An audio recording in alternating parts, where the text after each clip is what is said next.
The former Deputy Minister of Transport and Water and Sanitation, Dikeledi Magadzi, will be laid to rest in a Category 2 official provincial funeral in Polokwane on Saturday. Magadzi served in various roles in the national government and the Limpopo provincial government. The family has organized a memorial service today, which is supported by the Premier and government of Limpopo.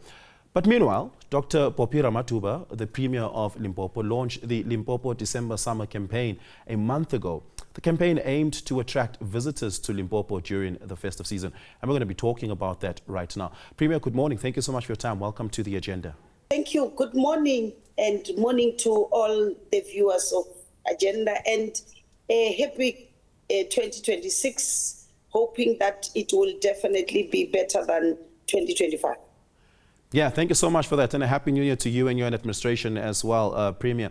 Let's perhaps start here right at the top, and that is the memorial service and provincial official funeral for Deputy Minister Dikeledi Magadzi. Of course, this is someone who played an important role in the government of Limpopo province. Why was it important for the province to step in and give a provincial official funeral and not just leave it up to the national administration?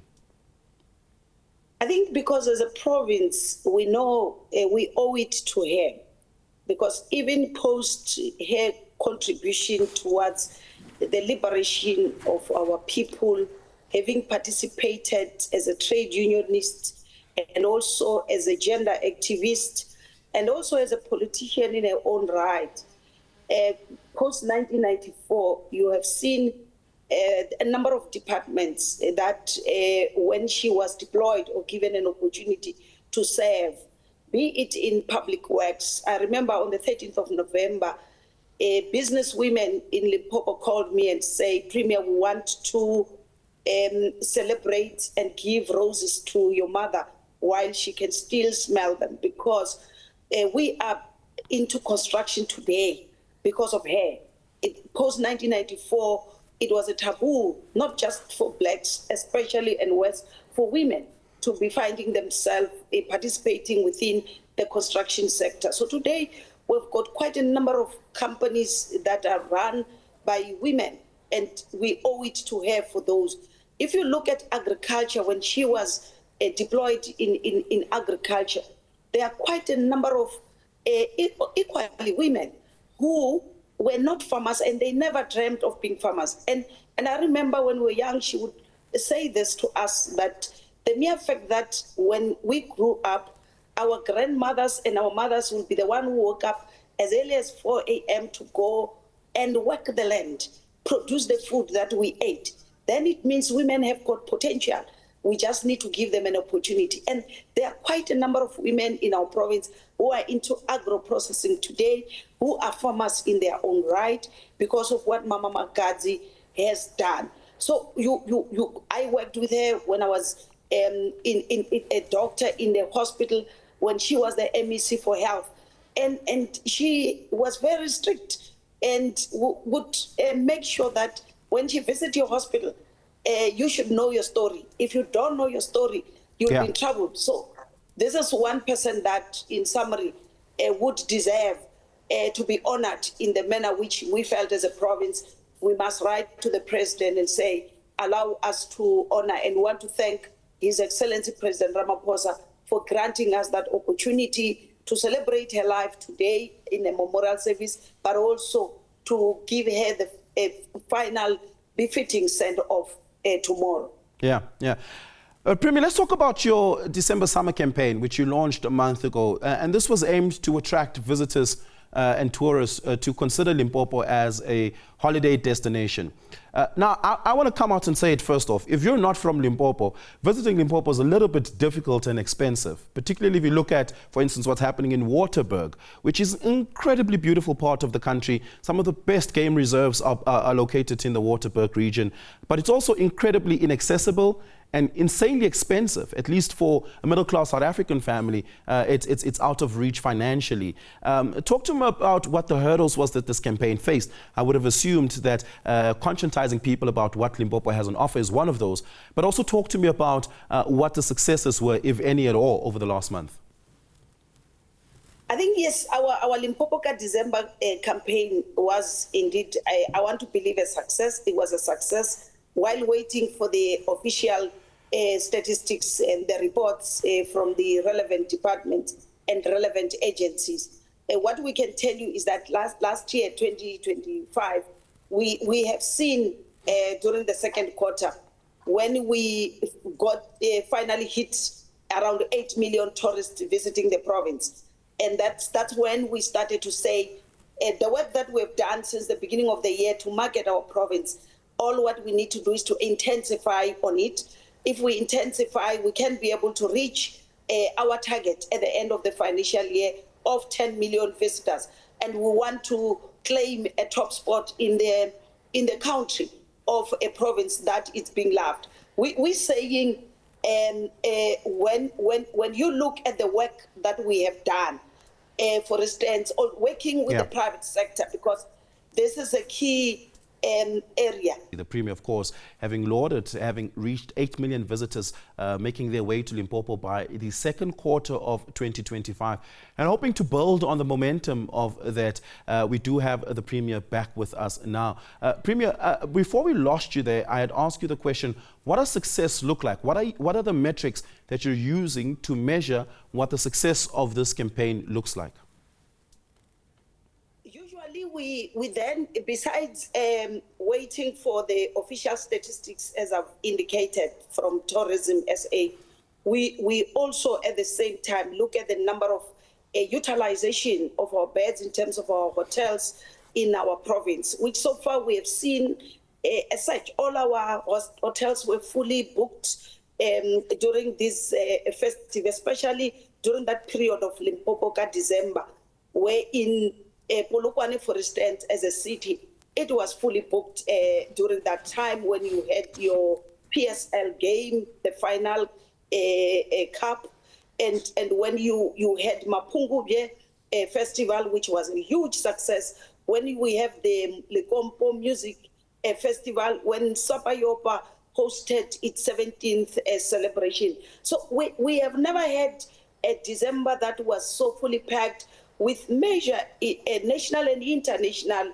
events like we did this time. So the second indicator that we look at is we look at the buying power. How was the spending trend in our province? And so far we are positive. Like I've said to you, we're just waiting for the third quarter report, and once that, and I'm confident that by the time we go to fourth quarter, we would have really, as a province, receive more than 10 million of tourists in our province. Yeah. The economy of Limpopo is quite fascinating in that there are some industries in it, but a great deal of household expenditure in Limpopo province relies on remittance of migrant labor, for instance. And December is where we see a lot of that make its way back to Limpopo, where people are going back to their families, they're spending in the province, they're booking into hotels, and of course making use of the amenities of the province. And typically they then return to various parts of the country where they find employment, in whether it be in Gauteng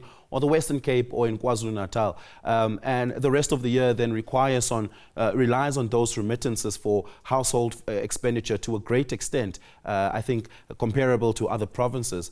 What are the economic plans to ensure that the money that makes it back circulates in that economy and doesn't leave it entirely, as we often see the case to be with the remittance-based economy?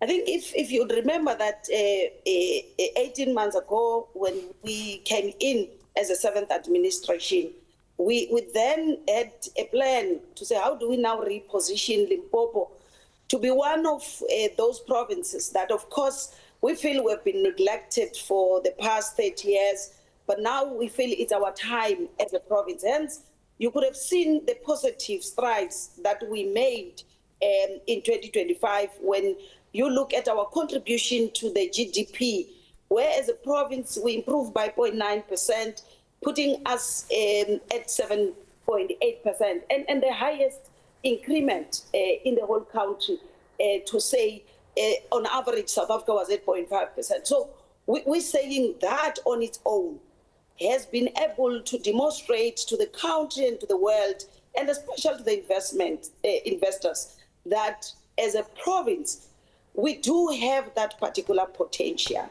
to say if more focus can be put on us, we can be able to contribute significantly, especially looking at our minerals. You have now started to see more mines being opened. The head of the state, the president, Ramaphosa, did, if you remember, open another mine, Ivan Platz, not so long ago. And if you look at our plans in terms of working towards beneficiations, where we're working with the Minister of Minerals, Minister Mantash, and also Minister of Electricity to unlock quite a number of potentials within that particular sector, where some of them are saying they are discouraged because of the power supply and the electricity supply. And also, if you look at agriculture, which is one of the areas that... Before you go forward, I just want to pause you there, because a great deal of what you're describing now relies on the successes of the Musina-Makhado corridor special economic zone being able to take off the ground, but it's facing a lot of litigation and it's facing a lot of regulatory hurdles. So saying that you're working with the Minister of Mineral Resources and mining and mineral resources, petroleum resources as well, is just but one thing. But for that to actually get off the ground is another situation, because a lot of it is stuck in courts and regulatory red tape. I think maybe you should also look at the broader plans and economic strategies of our province. That yes, while Musina-Makhado is one of our #1 catalytic projects, priorities, that if indeed we should be able to take it off, we will be able to create more jobs. But also at the same time, let me even start to clarify some of the issues there. Yes, we do have some of the challenges in terms of environment, but it's not something that we couldn't handle. When we came in as a 7th administration, we discovered that the SEZ Musina-Makhado was given the license without the proper land having been handed over. We've been able to win on that, working with the Minister of Finance, Public Works, and also Rural Development Ministers. The land has now been officially transferred to the municipality, and the municipality council met, took resolution. It is now ready. We have now started with the town planning, township planning, which currently you might have seen that certain contractors are being appointed. The other challenge was in terms of the governance and the leadership of the the Musina-Makhado SEZ. We have already now, we are on the final stage of appointing our CEO, who is supposed to start on the 1st of January.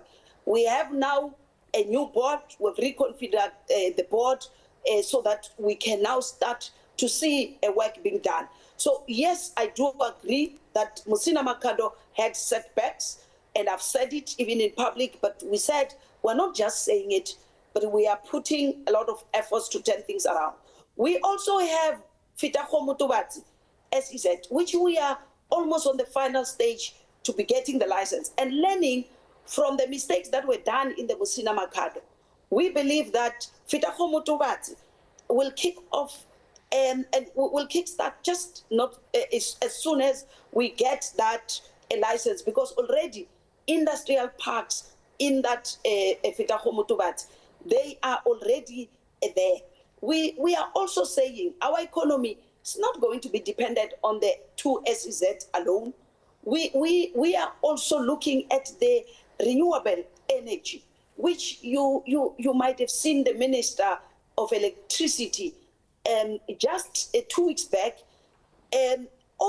launching a smart village for the first time in our province, and that it's a step in the right direction to make sure that Limpopo's economy does not only depend on the traditional way of doing things. We need to move with times. If you look at the issue of our airport, it's still a big challenge, and which is becoming an impediment, because without reliable transportation, the economic growth of a province will never be realized.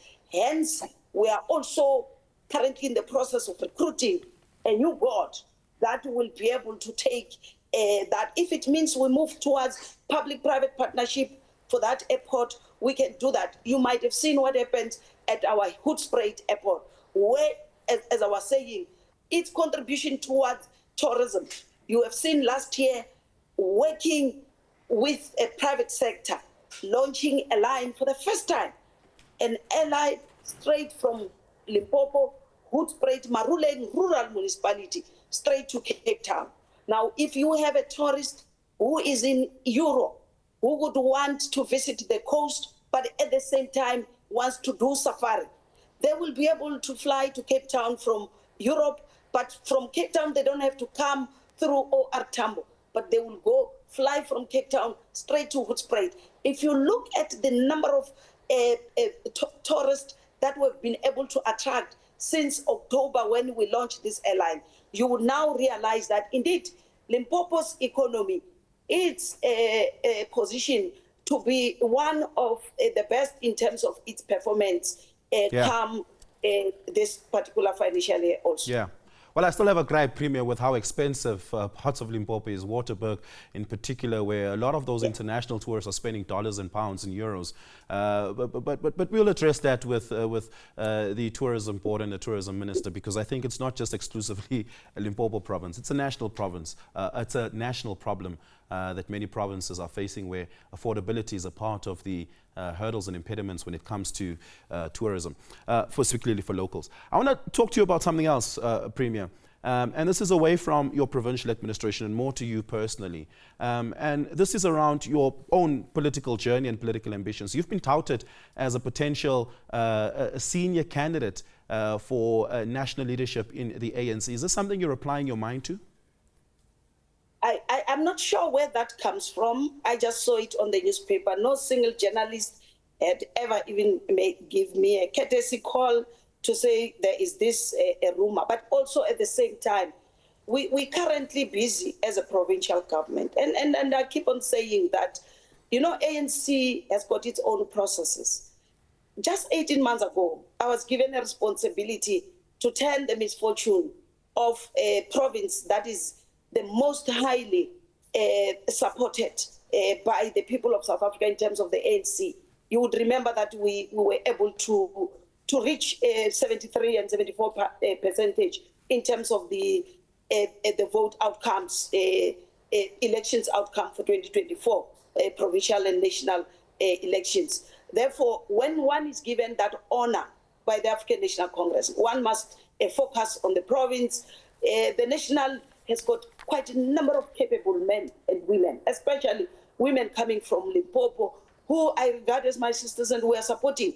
And we are supporting, there are many women that we will support at a national level. But I just want to ask the media to say, sometimes let's not fall into a trap of people being malicious and want to portray Dr. Ramathuba as this one woman who is so ambitious. We've just given her a province. She has not even proven her worth. Already now she wants to start. I think those are my detractors who want us to defocus from the task ahead. The current task is to make sure that Limpopo and those who are wishing me away out of the province, I think they're mistaken. They're wrong. I'm not going anywhere. I'm currently busy being given a responsibility by the African National Congress to deliver water, to deliver electricity to our people, working with the Minister of Electricity, to make sure that we fix the roads, to make sure that our economy grows, to make sure that the very same question you are worried about of Waterberg. Maybe just to quickly say to you, one of the issues when we launched Limpopo Dizemba, it was to be able to expose some of our SMMEs, some of people who have just come in within the hospitality industry. In Waterberg, you do have those very expensive lodges which can't be afforded by everybody, but we equally have those that can be afforded. And that's why Limpopo Dizemba was exposing such. And we have seen, it's just that I can't mention a single because it will appear as if I'm promoting one, but I can tell you. No, please feel free. Mention one. No, we have seen many people visiting. I was talking to the management of Euphoria now to understand they were fully booked in their own houses, and people can be able to afford. So unfortunately, before we had this Limpopo Dizemba, before Limpopo Tourism Agency can work with us so that we can start marketing all these game lodges that are there, so that people must understand that yes, we do have the ones that can be affordable.